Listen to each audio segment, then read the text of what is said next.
Hey everyone, welcome to the PEX News Channel.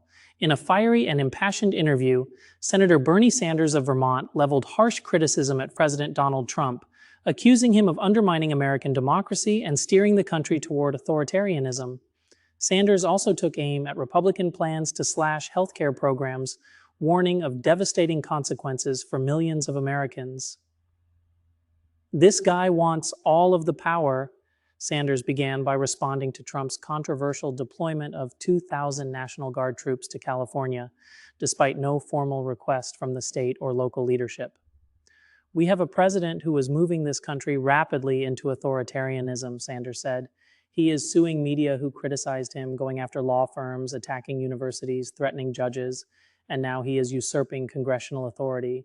The senator warned that Trump's actions signal a broader disdain for democratic norms.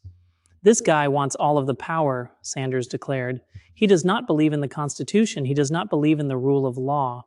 Citing the recent anniversary of the D-Day landings, Sanders reminded Americans of the sacrifices made to preserve democracy.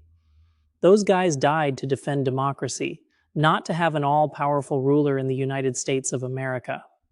Healthcare at risk. 50,000 people a year could die.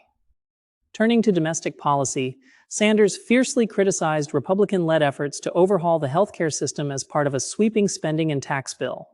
The legislation includes $700 billion in cuts to Medicaid and potential changes to Medicare, which GOP leaders argue are necessary to rein in federal spending. Sanders called these proposed cuts a moral disgrace. "What these guys want to do is, according to the CBO, throw 15 million Americans off the health care they now have," he said. "This on top of 85 million who are already uninsured or underinsured." He referenced a study by Yale and the University of Pennsylvania estimating that 50,000 people could die annually due to lack of health care access.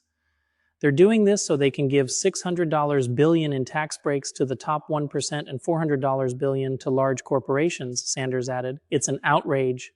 Rather than cutting vital programs, Sanders urged lawmakers to confront what he views as the real culprits, the insurance companies and drug companies who are ripping off the American people every single day. The U.S. currently spends over $14,000 per person on health care, more than twice what other developed countries pay. The Musk-Trump rift, a fight between oligarchs. When asked about the highly publicized falling out between Trump and tech mogul Elon Musk, Sanders dismissed the drama as a distraction rooted in a deeper issue, America's oligarchic tilt. Musk said to Trump, "I spent $270 million to get you elected. I bought you the presidency." And Trump said, "Well, I gave you the right to run the government for a few months, but now I don't like you."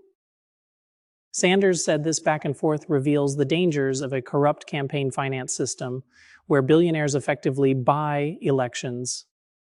"This is not about policy," he said. "It's a power struggle between oligarchs, and it's an embarrassment to those of us who believe in democracy." He called for the repeal of the Supreme Court's Citizens United decision, advocating for public financing of elections to reduce the influence of wealthy donors on the political system. "It's not just Republicans, Democratic billionaires do this too. We need to take our democracy back."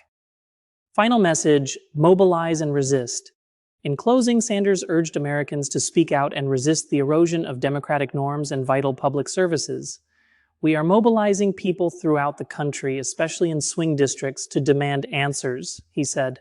"Ask your member of Congress, do you support tax breaks for billionaires, or do you support health care for the elderly and children?" The senator's message was clear. The stakes are high and the time to act is now. The future of our democracy is at risk, and we must stand up and fight back.